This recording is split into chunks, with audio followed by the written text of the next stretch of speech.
nas areias do tempo, sob o sol do deserto e em mosteiros esquecidos, sussurros de uma outra história do cristianismo foram preservados. São ecos de uma fé plural, multifacetada, que floresceu nos primeiros séculos depois de Cristo, mas que, por razões de poder, doutrina e uniformidade, foi sendo silenciada, seus textos considerados apócrifos, ocultos. Esta é uma viagem por esses evangelhos perdidos e reencontrados, uma exploração não apenas de documentos históricos, mas de visões espirituais que desafiam e expandem a nossa compreensão do sagrado.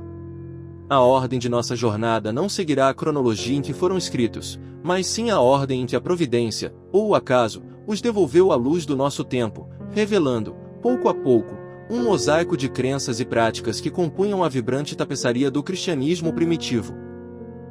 Nossa primeira parada nos leva ao final do século XIX, no Egito, onde um fragmento de papiro, encontrado em um túmulo de um monge, traria à tona uma das mais antigas e controversas narrativas da Paixão de Cristo, o Evangelho de Pedro. Em 1886, em uma tumba no Alto Egito, foi descoberto um papiro que continha um fragmento de um evangelho desconhecido, que mais tarde seria identificado como o Evangelho de Pedro. Sua descoberta foi um marco, pois foi o primeiro evangelho não canônico a ser redescoberto em tempos modernos. Este texto, datado do século II, oferece uma perspectiva única sobre a paixão e ressurreição de Jesus, diferindo em vários pontos dos evangelhos canônicos. Por exemplo, ele exime Pilatos de culpa e coloca a responsabilidade pela crucificação inteiramente sobre os judeus. Além disso, a descrição da ressurreição é mais detalhada e visualmente dramática, com anjos gigantes e uma cruz que fala. Essa riqueza de detalhes e as diferenças narrativas levantam questões sobre a autenticidade histórica e a interpretação teológica, o que levou a Igreja primitiva a rejeitá-lo do cânon. No entanto, para o estudioso moderno, o Evangelho de Pedro é uma janela fascinante para a diversidade de crenças e narrativas que coexistiam nos primeiros séculos do cristianismo. Ele nos lembra que a história do cristianismo é mais complexa e multifacetada do que muitas vezes se apresenta, e que a busca pela verdade é um caminho contínuo de descoberta e interpretação. 2 décadas antes da descoberta do Evangelho de Pedro, em 1945, um achado ainda mais monumental viria à luz no Alto Egito, perto da cidade de Nag Hammadi. Um camponês local, Muhammad al-Samman, tropeçou em uma jarra de barro selada que continha 13 códices de papiro encadernados em couro. Esses manuscritos, escritos em copta, uma antiga língua egípcia, revelaram ser uma biblioteca inteira de textos gnósticos e cristãos primitivos, muitos dos quais eram completamente desconhecidos até então. A Biblioteca de Nag Hammadi, como ficou conhecida, é uma das mais importantes descobertas arqueológicas do século XX para o estudo do cristianismo primitivo, oferecendo uma visão sem precedentes sobre a diversidade teológica e filosófica da época. Entre os mais de 50 textos encontrados, alguns dos mais notáveis são o Evangelho de Tomé, o Evangelho de Filipe e o Evangelho de Maria Madalena, que nos convidam a repensar as origens e a evolução do pensamento cristão. Um dos textos mais célebres da Biblioteca de Nag Hammadi é o Evangelho de Tomé. Diferente dos evangelhos canônicos, que narram a vida e os feitos de Jesus, o Evangelho de Tomé é uma coleção de 114 ditos, logia, atribuídos a Jesus, muitos dos quais começam com a frase Jesus disse. Não há narrativa, milagres ou crucificação, o foco está inteiramente nas palavras de sabedoria de Jesus, que são frequentemente enigmáticas e exigem interpretação. Por exemplo, Jesus disse, seus discípulos disseram a ele, quando você se revelará a nós e quando veremos? Jesus disse, quando vocês se despirem sem se envergonhar, e pegarem suas roupas e as colocarem sob seus pés como crianças pequenas e as pisarem, então vocês verão o Filho do Vivo e não terão medo. Logion 37.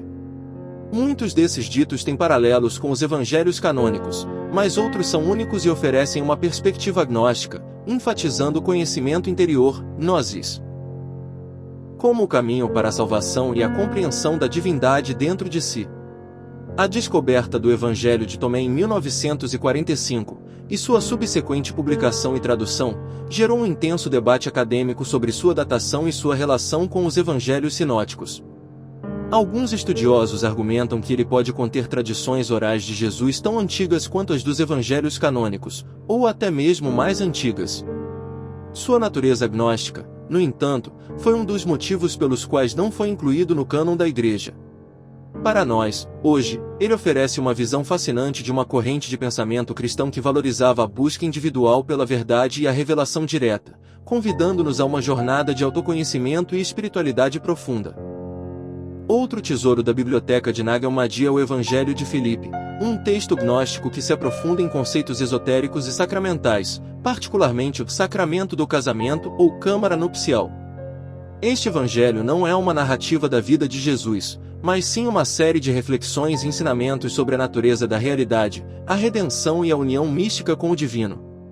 Ele apresenta Maria Madalena como uma figura central, descrita como a companheira de Jesus, amada por ele mais do que os outros discípulos. A natureza exata dessa relação tem sido objeto de muita especulação e debate, com algumas interpretações sugerindo uma união espiritual profunda, enquanto outras aventam a possibilidade de um relacionamento conjugal. O texto em si é ambíguo, mas a ênfase na figura feminina e na importância do feminino sagrado é inegável. O Evangelho de Filipe explora a ideia de que a salvação não é apenas uma questão de crença, mas de um processo de transformação interior, de despertar para a verdadeira natureza espiritual do ser humano. A linguagem é rica em simbolismo, com referências a rituais e mistérios que visam a reintegração do indivíduo com a plenitude divina. Para os pesquisadores, este evangelho oferece uma visão valiosa sobre as práticas e crenças de certas comunidades gnósticas, que buscavam uma compreensão mais profunda e experiencial da fé. O Evangelho de Maria Madalena, também encontrado na biblioteca de Nag Hammadi, é um texto gnóstico que destaca o papel de Maria Madalena como uma discípula privilegiada de Jesus, a quem ele revelou ensinamentos secretos. O Evangelho narra uma discussão entre os discípulos após a ascensão de Jesus, onde Maria Madalena compartilha visões e revelações que recebeu diretamente do Mestre. Pedro e André expressam ceticismo e inveja, questionando a autoridade de Maria Madalena para ensinar. Levi, no entanto, defende-a, reconhecendo a profundidade de sua sabedoria. Este evangelho é notável por sua defesa da liderança feminina e por apresentar uma visão mais inclusiva do cristianismo, onde a intuição e a experiência pessoal são valorizadas tanto quanto a doutrina e a hierarquia. A figura de Maria Madalena emerge como uma apóstola de igual ou maior importância que os outros, uma portadora de um conhecimento espiritual profundo e transformador. Sua redescoberta tem sido particularmente significativa para o feminismo teológico e para aqueles que buscam reavaliar o papel das mulheres na história do cristianismo. O texto, embora fragmentado, oferece uma poderosa contranarrativa à visão patriarcal que predominou na Igreja, sugerindo que a voz feminina foi silenciada e que ensinamentos cruciais foram perdidos ou suprimidos. A mensagem central do Evangelho de Maria Madalena é a importância de transcender as paixões e as ilusões do mundo material para alcançar a verdadeira paz interior e a união com o divino. Em 2006, o mundo foi surpreendido pela publicação do Evangelho de Judas, um texto copta descoberto nos anos 1970 no deserto egípcio. Este evangelho, datado do século III ou IV, oferece uma perspectiva radicalmente diferente sobre a figura de Judas Iscariotes, tradicionalmente visto como o traidor de Jesus. No Evangelho de Judas, Judas não é um vilão, mas sim o único discípulo que realmente compreende a verdadeira natureza de Jesus e é escolhido por ele para cumprir uma missão crucial: entregar Jesus às autoridades para que ele possa se libertar de seu corpo físico e ascender ao reino espiritual. Judas é retratado como um iniciado, um confidente de Jesus, que age em obediência a um plano divino maior. O texto sugere que os outros discípulos não entenderam a verdadeira mensagem de Jesus, focando apenas no mundo material, enquanto Judas foi capaz de transcender essa visão limitada. A descoberta e a publicação deste evangelho geraram um intenso debate e controvérsia, pois desafiam séculos de teologia cristã e a imagem de Judas como o arquétipo da traição. Para muitos, ele oferece uma nova compreensão da história da salvação e do papel de Judas nela. Para outros, é um texto gnóstico que distorce a verdade bíblica. A autenticidade do manuscrito foi confirmada por testes de datação por carbono 14, mas sua interpretação e aceitação como parte da narrativa cristã continuam sendo um ponto de discórdia. O Evangelho de Judas nos convida a questionar as narrativas estabelecidas e a considerar a possibilidade de que a história possa ser mais complexa e cheia de nuances do que imaginamos. Em 1958, o estudioso Morton Smith, da Universidade de Colômbia, fez uma descoberta que abalaria o mundo da teologia e da crítica bíblica. Enquanto pesquisava em um mosteiro em Mar Saba, na Palestina, ele encontrou uma carta atribuída a Clemente de Alexandria, um proeminente teólogo cristão do século II. Nesta carta, Clemente fazia referência a um Evangelho secreto de Marcos, que continha passagens adicionais não encontradas no Evangelho de Marcos canônico. Uma das passagens mais intrigantes descrevia um jovem sendo iniciado por Jesus em um ritual noturno, que alguns interpretaram como uma cerimônia de batismo esotérica ou até mesmo um rito de iniciação sexual. A descoberta gerou um enorme debate. Seria este um evangelho autêntico, suprimido pela Igreja por seu conteúdo controverso, ou uma falsificação? Smith publicou suas descobertas em 1973, e desde então, o Evangelho secreto de Marcos tem sido objeto de intensa análise e especulação. Se autêntico, ele ofereceria uma visão fascinante de uma tradição cristã primitiva que pode ter tido ensinamentos mais esotéricos e rituais secretos do que se pensava. No entanto, a ausência de outros manuscritos e a natureza sensível do conteúdo levaram alguns a questionar a autenticidade da carta de Clemente, sugerindo que poderia ser uma falsificação. Independentemente de sua autenticidade, o Evangelho secreto de Marcos serve como um lembrete da complexidade e da diversidade do cristianismo primitivo, e da constante busca por uma compreensão mais profunda dos mistérios da fé. Embora não tenha sido uma descoberta recente como os manuscritos de Nag Hammadi ou o Evangelho de Judas, o Proto-Evangelho de Tiago é um dos mais antigos e influentes evangelhos apócrifos, com manuscritos que datam do século II. Sua popularidade e reconhecimento cresceram significativamente ao longo dos séculos, moldando profundamente a devoção mariana e a iconografia cristã. Este texto preenche as lacunas deixadas pelos evangelhos canônicos sobre a infância de Maria, sua concepção milagrosa por seus pais Joaquim e Ana, sua apresentação no templo, e a história do nascimento de Jesus, incluindo detalhes sobre o parto virginal e a virgindade perpétua de Maria. Ele também descreve José como um viúvo com filhos de um casamento anterior, o que explicaria os irmãos de Jesus mencionados nos evangelhos canônicos. O Proto-Evangelho de Tiago é uma fonte rica de tradições que se tornaram parte integrante da fé cristã, como a Natividade de Maria, a visita dos magos e a fuga para o Egito. No entanto, por conter elementos que não se alinhavam com a doutrina oficial da Igreja, como a virgindade perpétua de Maria e a descrição de José como um viúvo, ele foi considerado apócrifo. Apesar disso, sua influência na piedade popular e na arte cristã é inegável. A narrativa é envolvente e cheia de detalhes que humanizam as figuras sagradas, tornando-as mais acessíveis aos fiéis. A espiritualidade do Proto-Evangelho de Tiago reside na sua capacidade de inspirar devoção e contemplação sobre os mistérios da encarnação e da maternidade divina, oferecendo uma visão mais completa e eterna da Sagrada Família. A forma como este evangelho foi preservado e transmitido ao longo dos séculos, apesar de não ser canônico, é um testemunho de sua ressonância espiritual e cultural. Ele nos lembra que a fé é um rio com muitas afluentes, e que a busca por uma conexão mais profunda com o divino pode nos levar a fontes inesperadas de inspiração. Entre os textos apócrifos que buscam preencher as lacunas da infância de Jesus, o Evangelho da Infância de Tomé se destaca por apresentar um Jesus criança com poderes extraordinários, por vezes usados de forma travessa ou até mesmo vingativa. Este evangelho, que provavelmente data do século II, narra episódios da vida de Jesus entre os 5 e os 12 anos, um período sobre o qual os evangelhos canônicos permanecem em silêncio. As histórias incluem Jesus amaldiçoando crianças que o incomodam, fazendo pássaros de barro ganharem vida, e até mesmo ressuscitando um amigo que caiu de um telhado. A narrativa é repleta de milagres, mas também de demonstrações de um poder divino que ainda não foi temperado pela sabedoria e compaixão que caracterizam o Jesus adulto dos evangelhos canônicos. Por exemplo, em um episódio, Jesus amaldiçoou um menino que o esbarrou, fazendo-o secar como uma árvore. Em outro, ele cega aqueles que o criticam. Essas representações de Jesus, embora fascinantes, foram consideradas problemáticas pela Igreja primitiva, pois contradiziam a imagem de um Messias compassivo e humilde. A espiritualidade deste evangelho reside na sua exploração da natureza divina de Jesus desde a tenra idade, mas também levanta questões sobre a responsabilidade e o uso do poder. Para os estudiosos, ele oferece um vislumbre das crenças populares sobre Jesus e de como as comunidades cristãs primitivas tentavam compreender a divindade encarnada em uma criança. A sua exclusão do cânon reflete a preocupação da Igreja em apresentar uma imagem consistente e teologicamente aceitável de Jesus Cristo.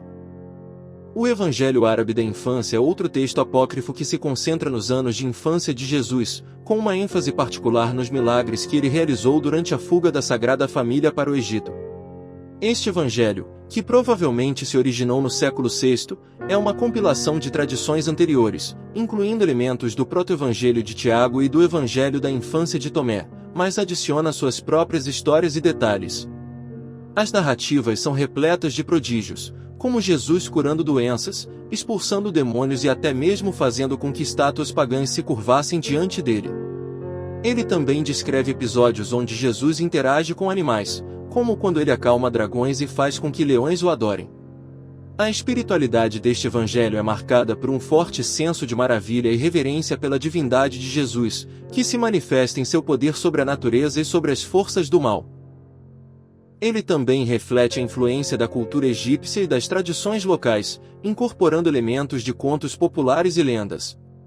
Para os estudiosos, o Evangelho Árabe da Infância é um exemplo de como as narrativas sobre Jesus continuaram a evoluir e a se adaptar a diferentes contextos culturais e teológicos. Ele nos oferece uma visão de como a fé cristã se espalhou e se enraizou em diferentes regiões, incorporando elementos das crenças e tradições locais. A sua exclusão do cânon, assim como outros evangelhos da infância, reflete a preferência da Igreja por narrativas mais focadas na vida adulta e no ministério público de Jesus, em vez de histórias que poderiam ser consideradas fantasiosas ou que não contribuíam para a doutrina estabelecida. O Evangelho da Natividade de Maria é um texto apócrifo que se concentra na vida de Maria, a mãe de Jesus, desde sua concepção até o nascimento de Cristo. Este evangelho, que provavelmente data do século II, é uma das fontes mais importantes para as tradições marianas que não são encontradas nos evangelhos canônicos. Ele narra a história de seus pais, Joaquim e Ana, que eram idosos e sem filhos, e como a concepção de Maria foi um milagre divino. O texto descreve a infância de Maria, sua dedicação ao templo e seu casamento com José, que é apresentado como um homem idoso e viúvo, escolhido por Deus para ser o guardião de Maria. A narrativa enfatiza a pureza e a santidade de Maria, preparando o terreno para sua função como mãe do Messias. A espiritualidade deste evangelho é profundamente mariana, celebrando a figura de Maria como um modelo de fé, obediência e pureza. Ele contribuiu significativamente para o desenvolvimento da devoção a Maria na Igreja, fornecendo detalhes sobre sua vida que ressoaram com os fiéis. A sua exclusão do cânon reflete a preocupação da Igreja em manter a centralidade de Jesus Cristo, mas a influência deste evangelho na piedade popular e na arte cristã é inegável. Ele nos lembra que a história da fé é construída não apenas por grandes eventos teológicos, mas também por narrativas pessoais e devocionais que tocam o coração dos crentes. O Evangelho de Nicodemos, também conhecido como Atos de Pilatos, é um evangelho apócrifo que se concentra em dois temas principais: o julgamento de Jesus perante Pilatos e a descida de Jesus ao inferno após sua crucificação. Este texto, que provavelmente se originou no século IV, é uma compilação de várias tradições e lendas. A primeira parte, os Atos de Pilatos, apresenta um relato detalhado do julgamento de Jesus, com testemunhos de várias pessoas, incluindo soldados romanos e judeus, que confirmam a inocência de Jesus e os milagres que ele realizou. Pilatos é retratado como alguém que tenta libertar Jesus, mas é pressionado pela multidão e pelos líderes judeus. A segunda parte, a descida de Cristo ao inferno, narra a jornada de Jesus ao Hades para resgatar as almas dos justos que morreram antes de sua ressurreição, incluindo Adão, Eva e os profetas do Antigo Testamento. Esta seção é rica em imagens vívidas e dramáticas, descrevendo a vitória de Jesus sobre a morte e o diabo.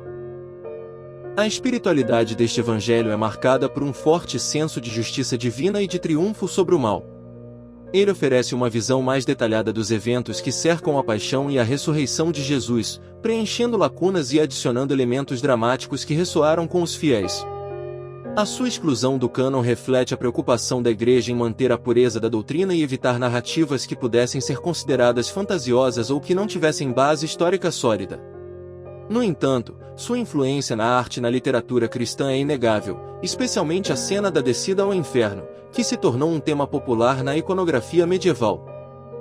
Em 1947, um jovem pastor beduíno, procurando uma cabra perdida, lançou uma pedra em uma caverna nas falésias de Qumran, perto do Mar Morto. O som de algo se quebrando o levou a investigar, e o que ele encontrou foi uma das maiores descobertas arqueológicas do século XX, uma coleção de antigos manuscritos, muitos deles em jarros de cerâmica.